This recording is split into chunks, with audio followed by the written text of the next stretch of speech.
আসসালামু আলাইকুম সবাইকে, আশা করি সবাই ভালো আছো। আজকে আমরা দেখব নবম শ্রেণীর উচ্চতর গণিত বইয়ের 8.2 অনুশীলনীর 11 নম্বরের অঙ্কগুলা। 11তে 4টা বা 5টা অঙ্ক আছে, কয়টা অঙ্ক আছে দেখি তো। 11টা অঙ্ক আছে হইল 11টা অঙ্ক আছে আমাদের 4টা এবং 12 নম্বরে আছে একটা। সবগুলাই একই নিয়ম, যা বলি জাস্ট একটা ঠান্ডা মাথায় তুমি শোনো। একটা পারলে বাকি সবগুলো পারবা, একটা পারলে বাকি সবগুলো পারবা। এখানে বলছে মান নির্ণয় করো, যে sin square pi by 6, cos square pi by 4, tan square pi by 3, cot square pi by 6। এখানে এই মানগুলো আগে জানতে হবে আমাদের। পাই মানে কত? 180। পাই বাই 2 মানে কত? 90। তারপর পাই বাই 4 মানে কত? 45 ডিগ্রি। পাই বাই 3 মানে হচ্ছে 60 ডিগ্রি। আর পাই বাই 6 মানে 30 ডিগ্রি। তার মানে জাস্ট এখানে আমরা এই ডিগ্রির মানগুলো বসাবো, তাহলেই শেষ। তাহলে আমরা শুরুতেই ধরো এটা আমি প্রদত্ত রাশি লিখলাম। এটাই কি? প্রদত্ত রাশি। যেহেতু মান শেষ, আমি কি লিখবো? প্রদত্ত রাশি। তাহলে প্রদত্ত রাশি এটা আছে। দ্বিতীয় লাইনে আমি কি করব দেখো তো। sin আছে, sin পাই বাই কত? 6। sin পাই বাই 6 মানে কত? 30 ডিগ্রি। তাহলে sin 30 ডিগ্রির মান কত? sin 30 ডিগ্রির মান হচ্ছে হাফ। এটা আমাদের মুখস্থ টেবিল থাকতে হবে। sin 30 ডিগ্রি বের করা যায়, sin 60 ডিগ্রি 30 ডিগ্রি সব ডিগ্রির মানই বের করা যায়। কিন্তু আমি বলবো বের করার টেকনিকটা না শিখা তুমি ডাইরেক্ট মুখস্থ রাখো। কারণ পরীক্ষার হলে তুমি এমসিকিউ করার সময় ওই ডিগ্রির মান বের করবা নাকি অঙ্কের ক্যালকুলেশন করবা। অতএব ডিগ্রি মানগুলা মুখস্থ রাখো, তাতে তোমাদের অঙ্ক করতে তাড়াতাড়ি হবে। ওই পরীক্ষার হলে যে আমি হিসাব করে ডিগ্রির মান বের করব, এই টাইম আমাদের হাতে থাকে না। অতএব ডিগ্রির মানটা কষ্ট হলেও তোমরা মুখস্থ রাখবা। তো এখানে sin কত? 30 ডিগ্রি। 30 ডিগ্রি মান হচ্ছে আমাদের, sin 30 মান হচ্ছে হাফ। এটার উপরে একটা স্কয়ার আছে, তাহলে এটার উপরে square plus cos pi by 4। Pi by 4 মানে কত? 45। cos 45 এর মান কত? 1/√2 তার whole square plus tan pi by 3। Pi by 3 মানে কত? 60 ডিগ্রি। আর tan 60 এর মান হচ্ছে √3। তার উপরে একটা কি আছে? স্কয়ার, দিলাম স্কয়ার প্লাস cot কত আছে? পাই বাই 6 মানে 30। tan 30 এর মান 60 এর মান যা, cot 30 এর মান তাই, তার মানে √3। তার উপরে একটা কি আছে? স্কয়ার। অঙ্ক শেষ, খেলা এখানেই শেষ। তুমি জাস্ট এই লাইন থেকে যদি এই লাইনটা তুলতে পারো, বাকি অঙ্ক তুমি ইজিলি করতে পারো। সো এইখানে ডিগ্রি মানগুলো মনে থাকতে হবে এবং sin cos প্রত্যেকটা ত্রিকোণমিতিক অনুপাতের ডিগ্রি মান তুমি কষ্ট হলেও মুখস্থ রাখো, তাহলে দেখো যে এই অঙ্ক কোনো সমস্যাই না। কিন্তু যদি মুখস্থ না রাখো, এখন যদি আমি এখানে হিসাব করে বের করতে যাই, তাহলে আরো টাইম দরকার। কি দরকার আছে ভাই আমার এত টাইম নেওয়ার? অতএব আমি কষ্ট হলেও টেবিলটা মুখস্থ রাখবো। এখন জাস্ট স্কয়ার করো। 1 কে স্কয়ার করলে 1, 2 কে স্কয়ার করলে 4 প্লাস 1 কে স্কয়ার করলে 1, স্কয়ার রুটে কাটা 2 প্লাস এখানে √3 স্কয়ার রুটে কাটা যায় কত? 3 প্লাস এখানে স্কয়ার রুটে কাটা যায় কত থাকে? 3 বা 4 প্লাস 1/2 3 3 কত? 9। এখন তুমি লসাগু করো। 4 আর 2 লসাগু কত? 4। এর দ্বারা এটা ভাগ দিলে কত আসে? 1, তাহলে 1 প্লাস এর দ্বারা ভাগ দিলে কত? 2। 2 অক্ষে 2 প্লাস এখানে কত আসে? 4 নং কত? 36। 4 নং 36।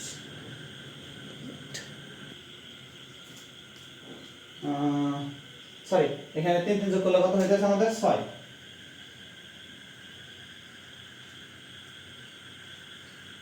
3 3 যোগ করলে কত আসতেছে? 6। তাহলে 4 6 কত আমাদের? 24। 4 24। তাহলে যোগ করলে নিচে কত? 4, উপরে কত? 24 আর 3 27। এটাই আমাদের অ্যানসার। এটাই আমাদের অ্যানসার। তো দেখো জাস্ট আমরা ডিগ্রির মানটা বসালাম, স্কয়ার করলাম, স্কয়ার করলাম, স্কয়ার রুটে কাটা, স্কয়ার রুটে কাটা, 3 3 6, 3 3 6। আর এই দুইটা লসাগু কত? 4।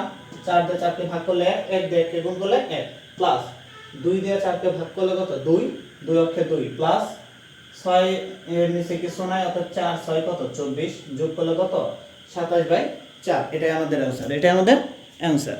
আশা করি সবাই বুঝতে পারছো। আর একটা অঙ্ক করি, আর বাকিগুলো তোমরা নিজেরাই পারবা। একটু ঠান্ডা মাথায় দেখো কি আছে ঘ নাম্বারটা।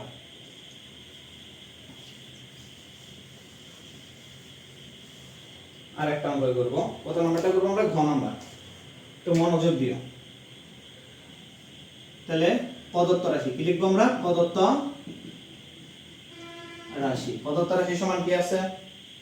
প্রদত্ত রাশি আছে হলো উপরে আছে tan pi by 3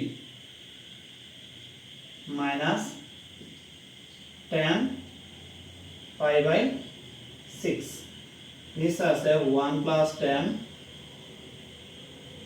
pi by 3 into tan pi by 6 plus cos pi by 3 into cos pi by 6 plus sin pi by 3 into sin pi by 6। Just এখন তৃতীয় কাজ কি করে আমাদের মান বসানো। কিসের মান? tan পাই বাই 3 মানে কত? tan পাই বাই 3 মানে 60, 60 এর মান হচ্ছে √3 মাইনাস 30 এর মান কত? 1/√3। তাহলে 1 প্লাস এটার মান হচ্ছে √3 ইন্টু 1/√3। 30 এর মান সরি 60 এর মান এখানে আছে 60, 60 এর মান √3 আর পাই বাই 6 মানে 30, 30 এর মান 1/√3 প্লাস cos 60 এর মান কত?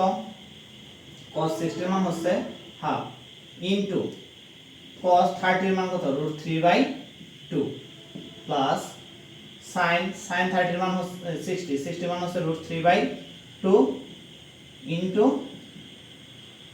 30 এর মান হচ্ছে হাফ। তাহলে ক্যালকুলেশন করলে কি আসতেছে দেখো তো, এইটা কাটা। এখন এইখানে ভগ্নাংশ এখানে ভগ্নাংশ দরকার, তাহলে লসাগু হবে √3 গুণ করলে কত? শুধু 3 মাইনাস এইটা বাদ থাকে কত? 1, নিচে থাকতেছে এখানে 1 প্লাস এখানে কত? 1 প্লাস 2 কত? 4, উপরে কত? √3, উপরে √3 প্লাস 2 4, উপরে √3। এখন একটু এখানে দেখো তো, এখানে কি আসতেছে? উপরে আসতেছে 2, নিচে √3, তার নিচে 2 প্লাস এই দুইটা লসাগু কত দেখো তো? দুইটা লসাগু 4, তাহলে উপরে √3 প্লাস উপরে √3। এখন এখানে উপরে একটা ভগ্নাংশ নিচে একটা, তাহলে উল্টে দিতে হবে। তাহলে 2/√3 ইনটু এটা নিচে মাইনাস 1টা উপরে 2টা নিচে প্লাস নিচে 4, উপরে কত থাকে? 2√3, একটা কয়টা √3? দুইটা, 2√3। এই 2 বাদ এই 4 কাটাকাটি করলে থাকে কত? 2, কত থাকে? 2। এখন দেখো তো এখানে কত রয়েছে আমাদের? 1 বাই কত? উপরে 1, নিচে √3, নিচে √3 প্লাস এখানে কি থাকতেছে আমাদের? এখানে থাকতেছে উপরে থাকতেছে হলো √3, উপরে থাকতেছে √3, নিচে থাকতেছে 2। এখন লসাগু কত?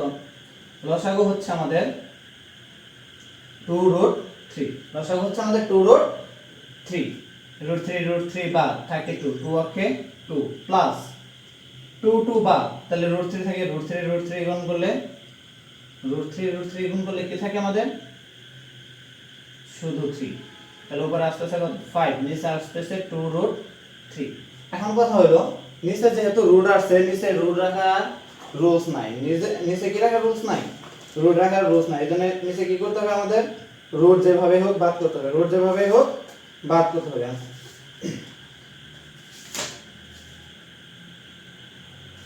নিচে যেভাবে রুটটা কি করতে হবে? বাদ করতে হবে। এখন রুট যদি আমি বাদ করতে যাই, নিচে √3 আছে, নিচে √3 কে যদি আমি আর একটা √3 দ্বারা গুণ করি, তাহলে √3 পূর্ণ 3 আর উপরে 5 ইনটু √3, তাহলে আসতেছে কত? আমি এক লাইনে লিখতেছি কারণ আমার জায়গা নেই।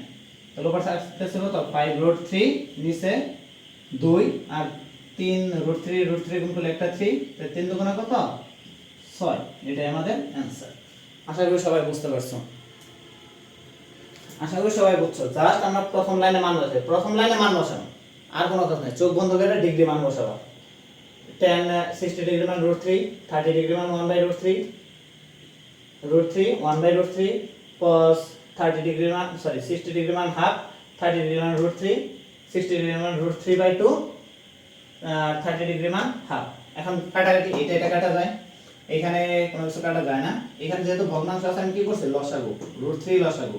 তাহলে √3 গুণ করলে 3 মাইনাস √3 বাদ থাকে 1, থাকে কত? 1 আর নিচে এই 3 √3 বাদ থাকে 1 হলো প্লাস এই দুটা যেহেতু গুণ আছে, গুণের নিয়ম কি, হর হর গুণ লব লব গুণ, তাহলে 2 দুগুণে কত 4, √3 একে 3, এখানেও একই কাজ। এখন দেখো তো এইখানে বিয়োগ করলে কত থাকে 2, নিচে √3 আর 1 1 2, প্লাস এই দুইটার লসাগু কত 4, তাহলে এখানে √3 এইখানে √3, তাহলে দিলাম √3। এইখানে ভগ্নাংশ আছে, উপরে একটা ভগ্নাংশ নিচে একটা অংশ আছে, এজন্য আমাদের উল্টিয়ে দিতে হবে। তাহলে 2/√3 লিখলাম, ভাগের পরিবর্তে গুণ, এটার নিচে হর আছে 1, 1টা উপরে চলে যাবে, লবটা নিচে চলে যাবে, প্লাস একটা একটা দুইটা √3 আর নিচে 4, 2 দিয়ে 4 কে কাটলে থাকে নিচে 2, আর এখানে 2 2 কাটা, তাহলে 1/√3, এই যে 1/√3 প্লাস 2/√3। এখন ভগ্নাংশ আছে না দুইটা ভগ্নাংশ থাকলে আমরা কি করব, লসাগু, এই দুইটার লসাগু কি, মিলের একটা অমিলের সব, মিলের কিছু নাই, তাহলে এই দুইটাই হবে, দিলাম। তাহলে এখানে √3 বাদ থাকে কত 2, 2 আর 2 প্লাস 2 2 বাদ থাকে কত √3, দিয়ে √3 গুণ করলে কত প্লাস √3। এখন 2 আর 3 যোগ করলে কত 5, 2 আর 3 যোগ করলে 5, নিচে কত 2√3, নিচে কত 2√3, কিন্তু নিচে তো রুট না রাখাটাই বেটার, নিচে রুট রাখাই যায় না, রাখা যায় না বললে ভুল হয়ে আছে, রাখাই যায় না ধরে না, নিচে আমরা রুট রাখবো না সোজা হিসাব। তাহলে এটা আমরা কি দেব, কাটাকাটি করার জন্য একটা √3 আছে আর একটা √3 আমরা কি করব, গুণ করব, করলাম। গুণ করলে কি হবে, √3 গুণ করলে প্লাস √3, নিচে যেহেতু গুণ করছি উপরেও করতে হবে, তাহলে 3 আর 2 গুণ করলে 6 আর 5√3, এটাই আমাদের অ্যানসার। আশা করি সবাই বুঝছো। আর বাকি 3টা অঙ্ক আছে, খ গ এবং 12 নম্বর, এই অঙ্কগুলো তোমরা করবা, হোমওয়ার্ক হচ্ছে কত কত করবা, খ গ এবং 12 নম্বর। আশা করছি অঙ্কটা বুঝতে পারছো এবং সোজা অঙ্ক, সিম্পল অঙ্ক, জাস্ট মান বসাবে। সবাই ভালো থাকো, আল্লাহ হাফেজ, আসসালামু আলাইকুম।